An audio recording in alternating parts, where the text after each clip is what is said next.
Bonjour à toutes et à tous. Aujourd'hui, nous allons continuer la découverte des étapes de la gestion prévisionnelle des emplois et des compétences.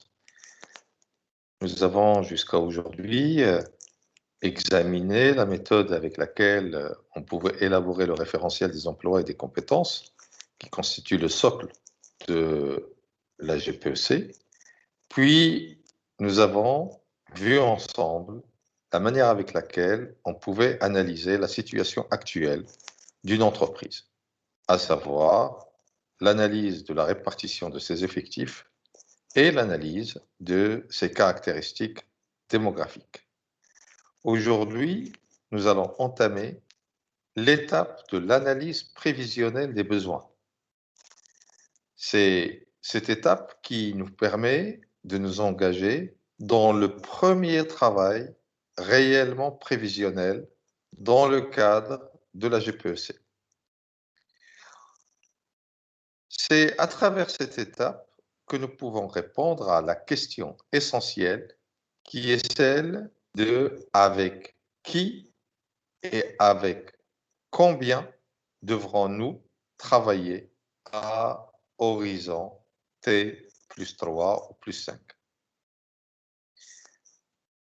Pour pouvoir répondre à cette question, l'entreprise va devoir se doter de démarches et de méthodes qui permettent de mener la réflexion prévisionnelle pour pouvoir pronostiquer les besoins de l'entreprise. Il existe deux méthodes ou deux approches qui permettent d'atteindre cet objectif. D'un côté, l'approche managériale, de l'autre côté, l'approche normative. L'approche managériale va se baser sur les pronostics des responsables hiérarchiques en comptant sur leur maîtrise du métier et en comptant sur leur capacité à déduire l'impact des vecteurs d'évolution, c'est-à-dire des changements qui vont se passer dans l'environnement de l'entreprise et également les changements qui vont se passer dans l'organisation et les modes de production et la technologie utilisée par l'entreprise sur l'impact de tous ces événements sur les emplois et les besoins en compétences et en effectifs de l'entreprise.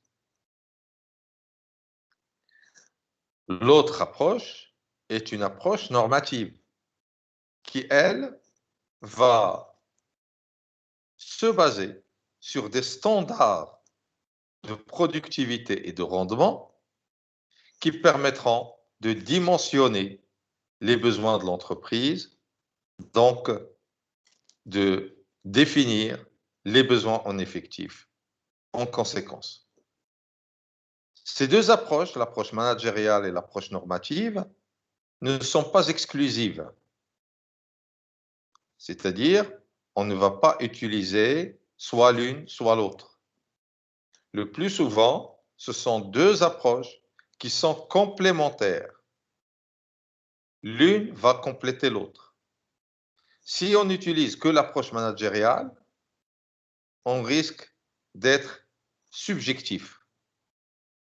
Si on n'utilise que l'approche normative, on risque de se baser sur un certain nombre de normes qui manqueraient d'adaptation et de contextualisation par rapport aux spécificités de l'entreprise. C'est pourquoi il est conseillé d'utiliser à la fois et l'approche normative et l'approche managériale.